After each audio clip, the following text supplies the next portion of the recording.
Hello everybody, I'm Jim White, and in this video we're going to be working on histograms. Now before I begin, I'd like to ask you, if any of you have enjoyed my videos, then don't forget to like and subscribe. Anyway, let's begin. So histograms.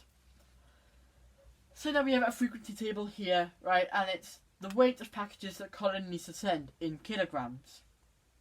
We have a table here, and now normally, if we had this whole graph finished, but the table wasn't, then we would need this at the top. Frequency equals the width times the density, okay? However, we don't need this because we have the answer to the table, and we wouldn't have the answer to this graph, okay? I've just done some as an example, which I'll show you in a minute.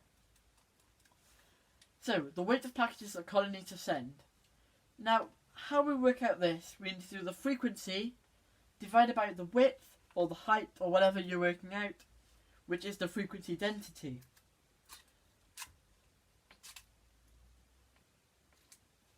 As you can tell from here, bar charts are completely different to histograms because bar charts have the same width and histograms, well, they don't, as you can see from this example. Some of them are really straight and tall, others are really, really fat and, yeah, smaller. Anyway, to work out the height, we need to do, as you can see, there's two numbers. Some of you might think just go to the middle, so the first one would be 25. I see what you mean, however, that's not what we do in this example. What we need to do, we've got to find the difference between the first number and the second number. So it's 10 divided by 50, because 50 take away, the highest number take away the smallest number is 50. 50 take away 0. This is going from only just the height column.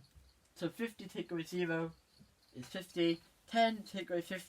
10 divided by 50 is 0.5. So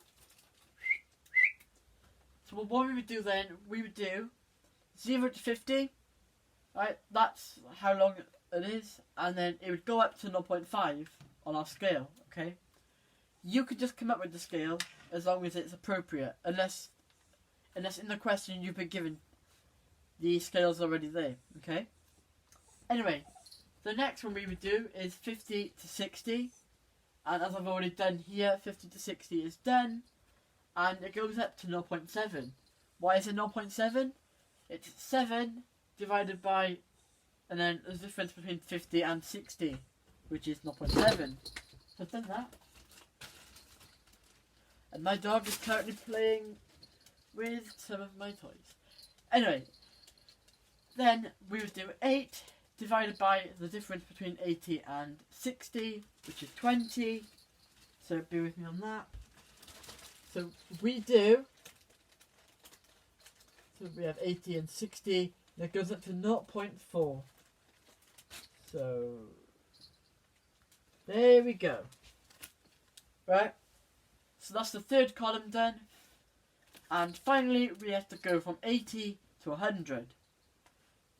20 divided by the difference between 80 and 100 is 20, so it's 1. So we go straight to 1.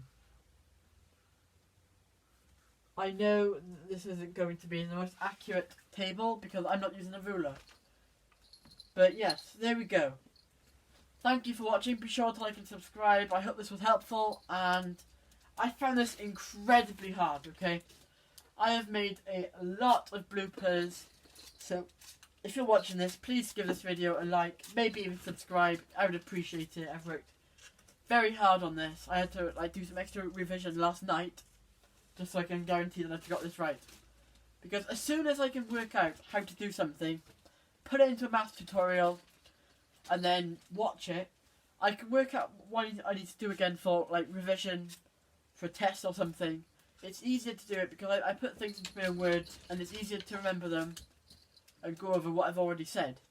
Anyway, thank you for watching. Be sure to like and subscribe, and have a good day.